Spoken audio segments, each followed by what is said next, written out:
सह नौ भुनक्तु सह वीर्यं करवावहै तेजस्विनावधीतमस्तु मा विद्विषावहै। ओम शांति शांति शांति। वैदिक जीवन पद्धति की इस कक्षा में आप सभी का हार्दिक स्वागत है, अभिनंदन है।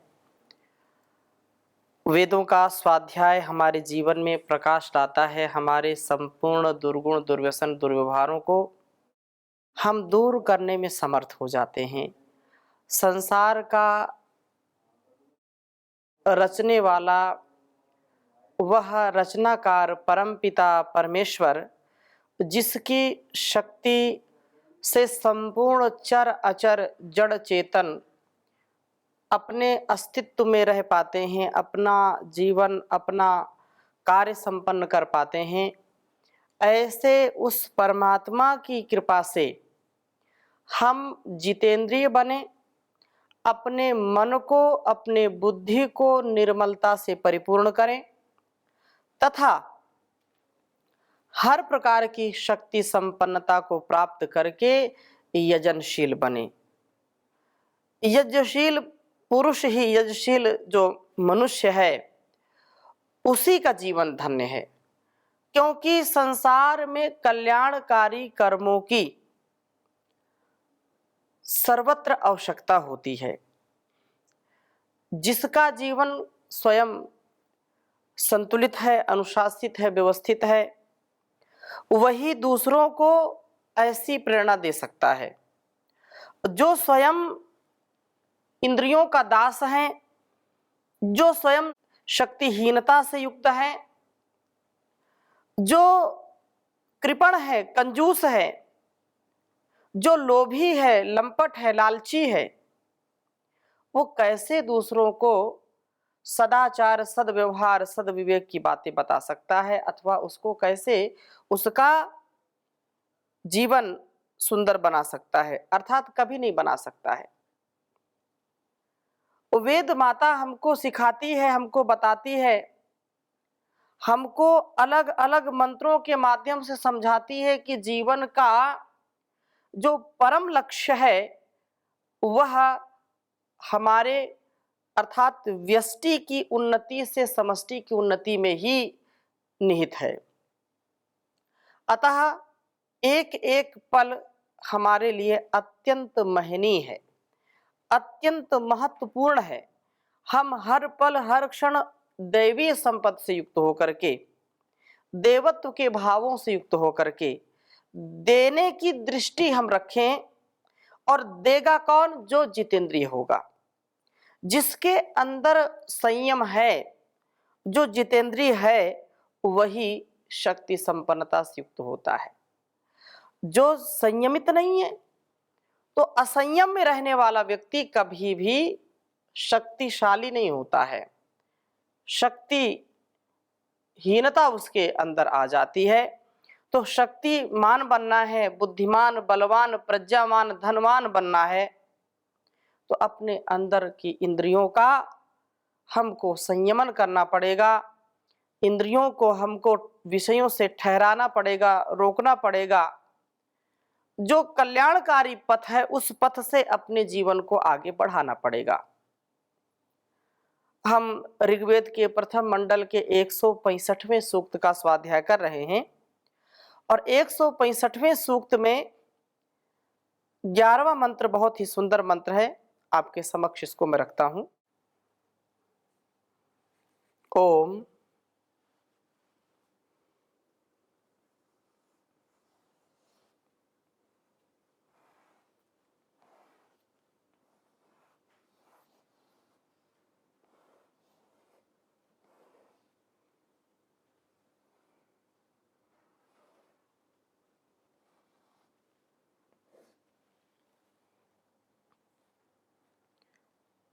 अमंदन्मा मरुतः स्तोमो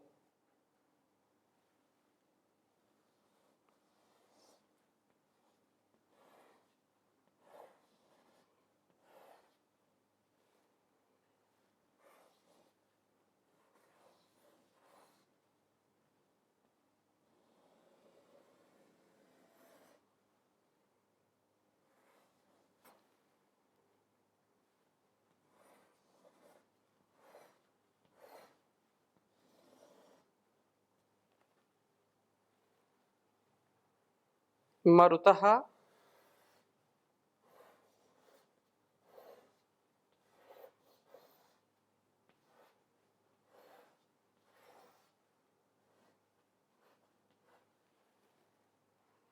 स्तोमो अत्र यन्मे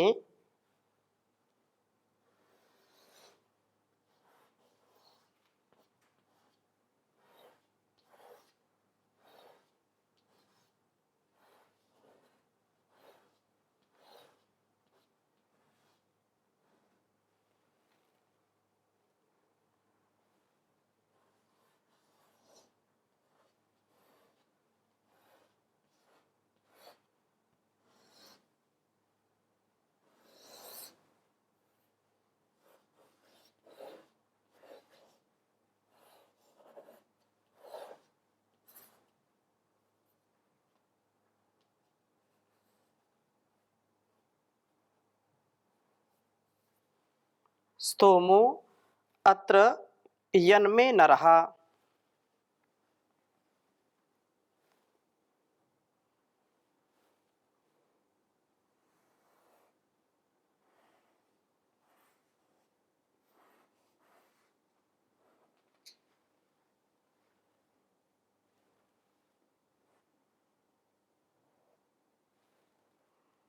श्रुत्यम्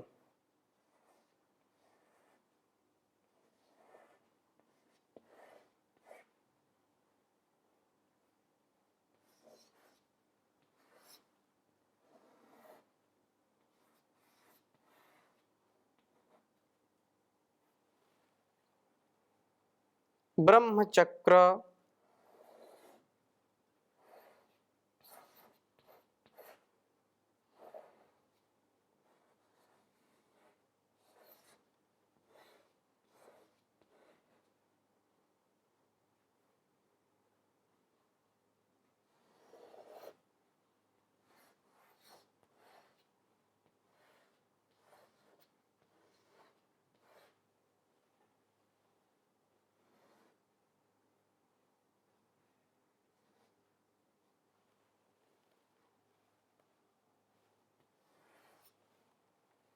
इंद्राय वृष्णे सुमखाय इंद्राय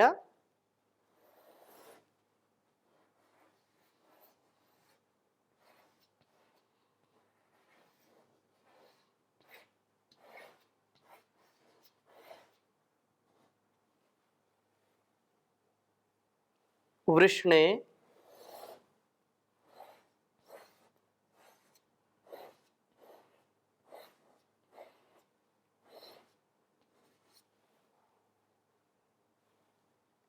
सुमखाय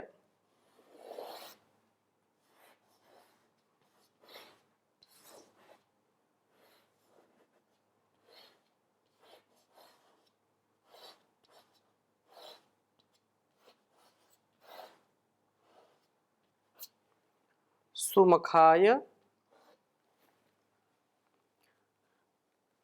मह्यं सख्ये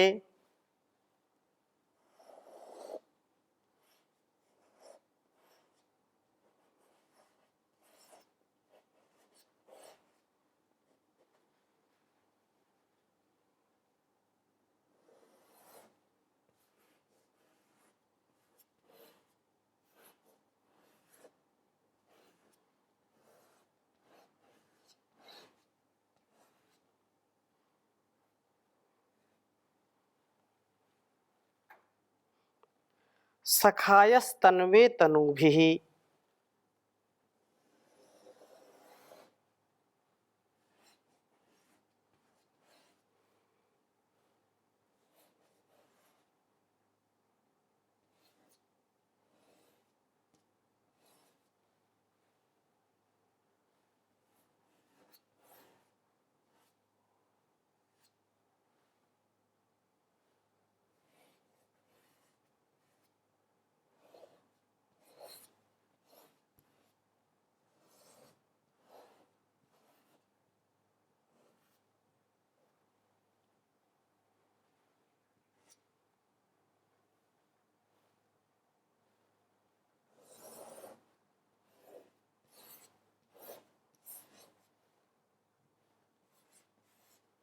तनुभिः।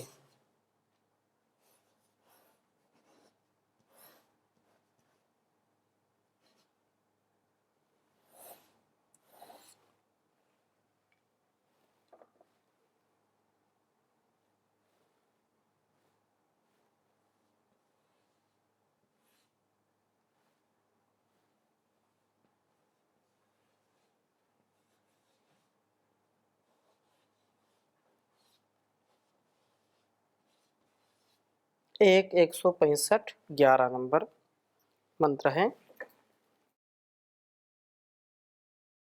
ओम अमंदन्मा मरुतः स्तोमो अत्र यन्मे नरः श्रुत्यं ब्रह्मचक्र इंद्राय वृष्णोये सुमखाय मह्यं सख्ये सखायस्तन्वे तनुभिः।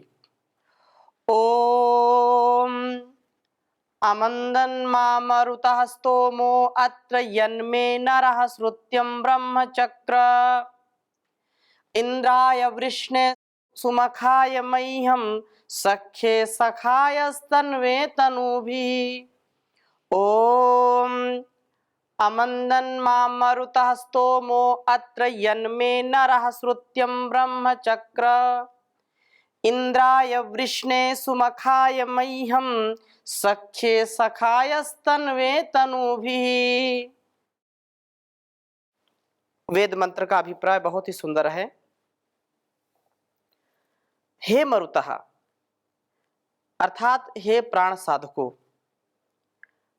अत्र इस जीवन में स्तोमा वह स्तुति मां मुझे अमंदन हर्षित करती है। वह स्तुति मां मुझे हर्षित करती है। यत जिस श्रुत्यम ब्रह्म श्रवण के योग स्तवन को हे नरह उन्नति पथ पर चलने वाले लोगों, आप में मेरे लिए चक्र करते हो। जो भी प्राण साधक बनकर के उन्नति पथ पर चलता हुआ प्राण स्तवन करता है वह प्रभु का प्रिय ही बनता है। प्राण साधना के बिना हम जीवन यात्रा को ठीक प्रकार से नहीं चला सकते हैं। जीवन यात्रा को ठीक ठीक पूर्ण करने के लिए योग विद्या में, प्राण विद्या में हमको निपुण होना पड़ेगा। जीवन की पूर्णता हमारे ऊपर निर्भर करती है। जीवन हमने कैसा जिया है या जीवन को हमने काटा है। जीवन अलग अलग प्रकार से जीने वाले लोग हैं और इस जीवन की यात्रा में यदि तेजस्विता नहीं है, ओजस्विता नहीं है, तो जीवन पशु भी जीते हैं, पक्षी भी जीते हैं, मनुष्य भी जीता है, तो उसमें कोई विशेषता नहीं है। विशेषता कैसे होगी? विशेषता होगी उसकी जितेंद्रियता से, उसके पराक्रम से, उसके सेवा भाव से, सदाचार से, संयम से, सद्विचार से, सदकर्म से। अतः जो प्राण साधना करता है, प्राण विद्या में जो निपुण होता है, वह वास्तव में जितेंद्रिय बनता है और उन्नति के पथ पर चलता है। सदा उसका उन्नयन होता है, उत्थान होता है, पतन नहीं होता है। उत्थान की ओर वह अग्रसर रहता है। वही प्रभु का प्रिय होता है जो अपने सामर्थ्य से, अपने पौरुष से, अपने साहस से, अपने उत्साह से कर्मों का अनुष्ठान नहीं करता है, जो अपने आप को व्यवस्थित नहीं रख पाता है और परमात्मा के ऊपर ही निर्भर रहता है, तो परमात्मा उस व्यक्ति का जो व्यक्तित्व है उससे उसको विशेष लाभ मिलता नहीं है। क्योंकि परमपिता परमेश्वर उसी का ही सहयोग करते हैं, उसी का ही साथ देते हैं, उसी को ही आगे बढ़ाते हैं, उसी को ही अपने कृपा से, अपनी शक्ति से परिपूर्ण कर देते हैं, जो स्वयं इसके लिए कटिबद्ध है, स्वयं इसके लिए जागरूक है, स्वयं अपने जीवन को सद्गति सद्मति के साथ सुपथ पर सदपथ पर आगे बढ़ाता है, सुमार्ग में आगे बढ़ाता है। और कहा है कि इंद्राय परम ऐश्वर्यशाली, परम ऐश्वर्य वाले प्रभु, वृष्णे ऐश्वर्य का वर्षण करने वाले, सुमखाय उत्तम यज्ञशील मह्यम मुझ सख्य सखा के लिए सखाय मित्र बन करके आप लोग तनु भी शरीरों में तनवे तनु विस्तारे मेरे विस्तार के लिए हो, अर्थात तुम्हारे शरीरों में होने वाली सब क्रियाएं मेरे गुणों का प्रतिपादन करने वाली हो। मेरी भांति ही तुम्हारी क्रियाएं दया न्याय आदि गुणों से युक्त हो, मेरी वास्तविक स्तुति हो। तो यही है कि तुम मेरे जैसे बनो। ईश्वर की यह आज्ञा है। जैसे माता पिता हमको उभारते हैं, हमको बड़ा बनाते हैं, अपने सामर्थ्य से हमको स्वयं सामर्थ्यवान बनाते हैं, और उनकी कामना क्या होती है कि उनका बेटा, उनका जो पुत्र है या पुत्री है, जो संतानें हैं, जो शिष्य हैं, वो सदा उनसे आगे जाएं, सदा उनसे ऊपर उठें। ऐसे ही परम पिता हम परमेश्वर भी हमारा उत्थान चाहता है, हमको प्रेरित करता है। बार बार हजारों बार हमारे अंदर प्रेरणा आती है, लेकिन हम हठ दुराग्रह में स्वार्थपरता में फंस करके इस अंतर आत्मा की आवाज को दबा देते, इसका गला घोट देते हैं। और कालांतर में फिर ऐसी परिस्थिति आ जाती है कि वह संवेदनाएं, वो वेदनाएं, वो भाव हमारे अंदर दम अपना घोट लेते हैं, दम तोड़ देते हैं। वो संस्कार, वो सुविचार जो हमारे जीवन का आधार होते हैं, और हमारा जीवन बड़ा अंधकारमय हो जाता है। हम प्रभु की प्रेरणा से सदा ओतप्रोत रहें। वास्तविक स्थिति यही है, वास्तविक इंद्रिय संयम यही है, इंद्रिय जय यही है कि हम प्रभु की शक्ति से संपन्न हों। प्रभु हमको बार बार उठा रहा है, जगा रहा है, बार बार इन संसार के वस्तुओं से, व्यक्तियों से, स्थानों से, अपनी रचनाओं से हमको जागरूक कर रहा है। देवस्य पश्य काव्यम न ममार न जीर्यति, विष्णु कर्माणि पश्यत यतो व्रतानि पश्पसे, इंद्रस्य युज्य सखा। जो संसार का नियमन करने वाला है, उस परम पिता परमेश्वर की, उस प्रभु की हम रचना देख करके उसके प्रति कृतज्ञता से नतमस्तक हो जाएं। जो ऐसा करता है, उसकी दयालुता, उसकी न्यायकारिता, उसकी विशेष कृपा दृष्टि अपने ऊपर मानता हुआ तदनुसार ही आचरण करता है। जैसा वेद के अनुसार जीवन जीना चाहिए, वेद अनुकूल आचरण करना चाहिए। इससे विपरीत एक भी बार हम कभी भूले नहीं, भटके नहीं। ऐसा जीवन जीने के लिए हम कटिबद्ध हो जाएं। तो ऐसे ही उस परमात्मा की भी प्रेरणा है कि जैसे मैं शक्तिमान हूं, हर प्रकार से सर्व शक्तिमंता हूं मैं, वैसे ही तुम बनो। इसका तात्पर्य ऐसा कभी नहीं समझना चाहिए कि परमात्मा तो सर्वशक्तिमान है, सर्व नियंता है, सर्वज्ञ है, और हम भी वैसे बन जाएंगे। ऐसा कभी होता नहीं है। परंतु हम प्रेरित होकर के, जैसे वह पूरे ब्रह्मांड को चला रहा है, पूरे ब्रह्मांड का नियमन कर रहा है और प्रकाशित कर रहा है, तो कम से कम हम अपने पिंड का ही ध्यान रखें, अपनी इंद्रियों पर हम नियंत्रण रखें, अपने मन पर नियंत्रण रखें, अपनी बुद्धि पर नियंत्रण रखें। हम कम से कम अल्प शक्ति जो भी हमको प्राप्त है उस प्रभु से, उसको हम अपने जीवन में उतारें। तो हम पूरी दुनिया को हाथ में उठाना चाहते हैं, पूरी दुनिया को उंगली पर नचाना चाहते हैं, लेकिन अपने स्वभाव को बदलना नहीं चाहते हैं। हम अपने दुर्गुण दुर्व्यसन दुर्व्यवहारों को नहीं दूर करना चाहते हैं और दूसरों से अपेक्षा रखते हैं कि ये सुधर जाए, ये मेरा कहना माने, मेरी आज्ञा का पालन करें, और आज्ञा का पालन नहीं किया तो वो शत्रु बन गया। हम आत्म अनुकूल आचरण करें, वेद अनुकूल आचरण करें, कभी भी ईर्ष्या द्वेष मन में ना आए और विषयों में कभी हम फंसे नहीं, तो हमारा जीवन सार्थक होगा।